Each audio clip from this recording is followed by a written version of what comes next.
something I could bring myself to do, yes. Alright, we went over this. What is day 1? Burn up bodies. What's day 2? Saw down bones. What's day 3? MB, smiley face. Dissolve and discard. Okay, so your initial plan was to do these things with their bodies. What was one of them? I told you there's other stuff. That just happened to be the one that's materialized. I had a million thoughts going through my Okay, mind. let's go over this. This is what? Head to the campground, melt bodies, and send bodies to dust or small discard by a sanitation plant. Okay, so these are some of the things that were going through your head? That's just a small amount of stuff that was going through my head, yes. Did you write this before or after you killed the children? After. After? I wasn't premeditating this, no. Unfortunately, I have not been able to find anything that clears up what MB stands for, or why there's a smiley face drawn next to it. He left the bodies in his vehicle for 7 days while he went to the hardware store to purchase dust masks, various saws, and muriatic acid. He also went to a dollar store to buy trash bags to use to dispose of the bodies. This receipt is going to be from Augusta Road in West Columbia. Okay. All right. And the date here is 9/3. So this is after, because what happened to the children was on Thursday. What day was that? Is that correct? 28th. That's the 28th. That makes sense. Now 9/3, this is on Wednesday, so this is after the weekend. And where have them children been the whole time? With me. Where?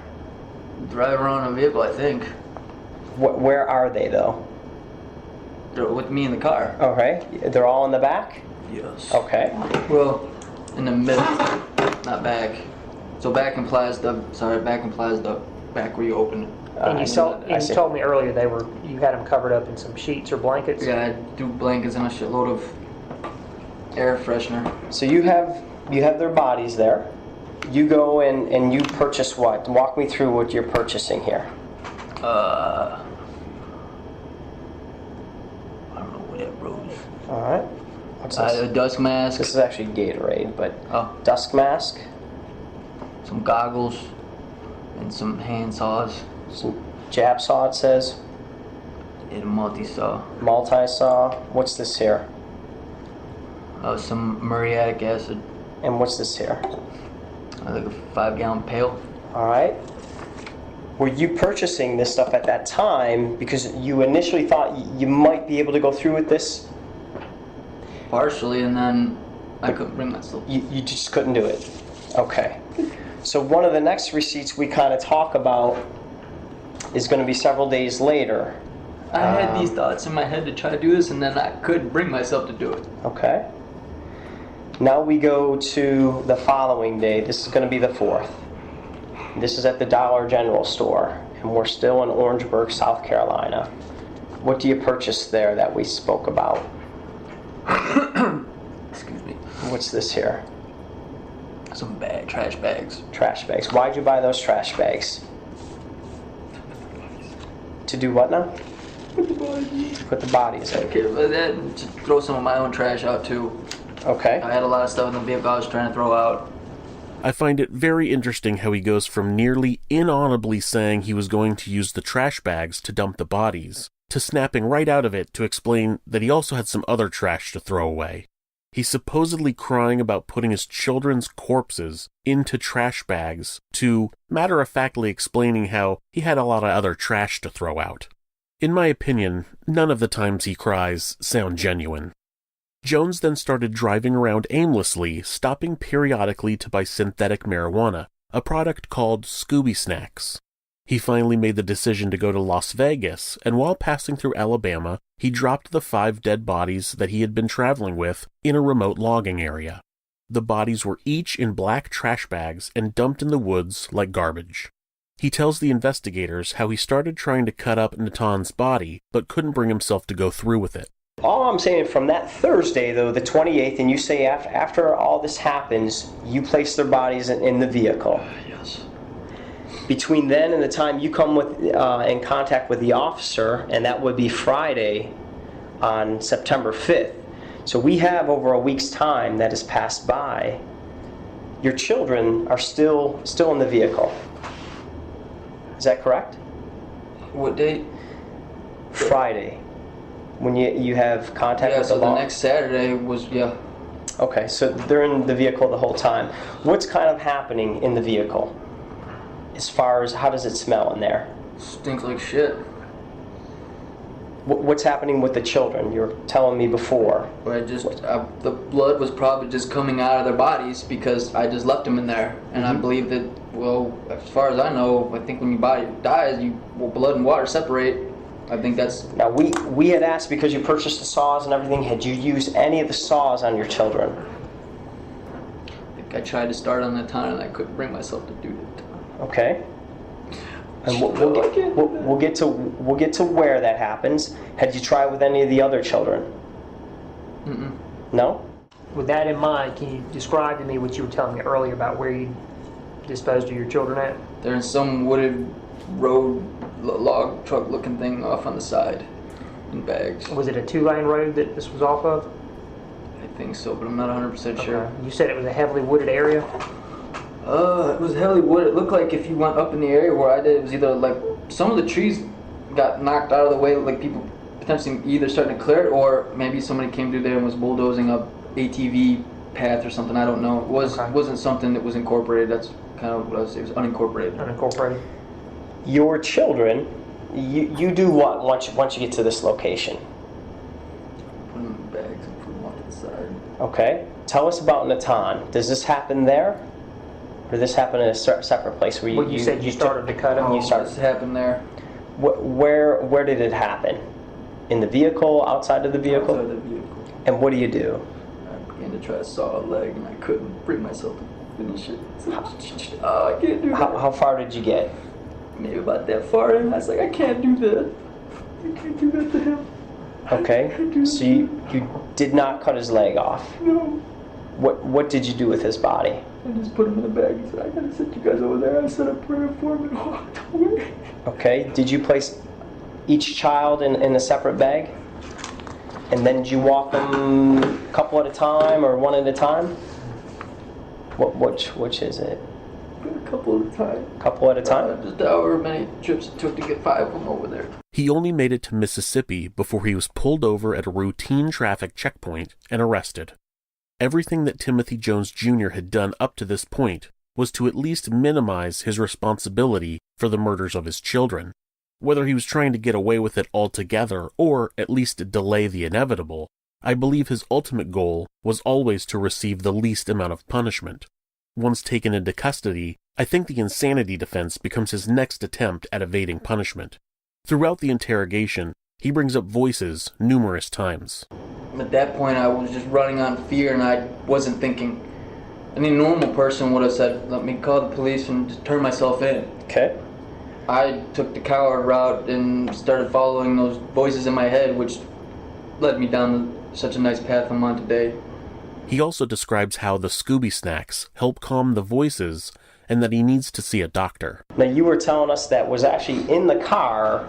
It was not spice, but they are called... This is Scooby snacks. Okay. You said locally in Lexington County, you bought those from where? Time Warp. Time Warp. And what do they kind of do for you? They calm the voices down inside my head to let me be at peace and not act on them. They kind of give you the same high as what drug? I think you're talking about the... It's like marijuana in the sense that it gives you a high, but it's not the high that I'm looking for. It's the effect of quieting this. It's medication. I know that sounds stupid as heck, but it is. That's why I need to see a doctor. Okay. We'll go through these. Absolutely, yeah. Throughout the interrogation, he also mentions multiple times that he believed Natan was trying to get him somehow. At the end of the interrogation, they ask Jones a series of basic questions. Some are questions that cover the investigator in the event that the subject decides to no longer cooperate. Did we force you to say anything? Do you understand where you are? Stuff like that. Other questions are most likely used by psychologists to evaluate the subject's mental state. How did you feel about your kids, and even Would you have committed this crime even if a uniformed officer was standing next to you? The answer to these questions confirm his paranoia about Natan and possibly all of the children. What did you think about your children, just in general? I think that they were going to have issues like me. Issues like you? Okay. I think that they were going to have issues from not only from a broken home. I think that there's genetic diseases that I think that there was some things that my dad, if you guys had seen yesterday, he doesn't know about my mom. Yeah. I think that there's things I know about my mom, even though I wasn't around when that happened, because I think I've got some of what she has. What kind of people do you think the children were when you committed the crime? I understand this is a weird question for what we're talking about, but we had to ask it earlier too. I think they were conspiring. Think they were conspiring against you? It seems to make the most sense to me. I mean, why else would somebody go do something like that and not tell me what he's doing? Would you have done this if a uniformed officer had been standing next to you? Yes. Even I wouldn't have cared, no man, because elbow to elbow with you, you would have still I wouldn't done have this. cared, yeah. And here's why. At that point in time, I didn't care because I saw myself as a damn target. And I saw him as having a gun in his hand, if you will. I know he was a kid, but that's how I saw it. Like, shit, he's And out to get me. when you say him, you're talking about Natan. Natan. And how old is Natan? 6 years old. 6 years old. If Timothy Jones Jr. is suffering from any sort of mental illness, it's more likely that it's paranoia.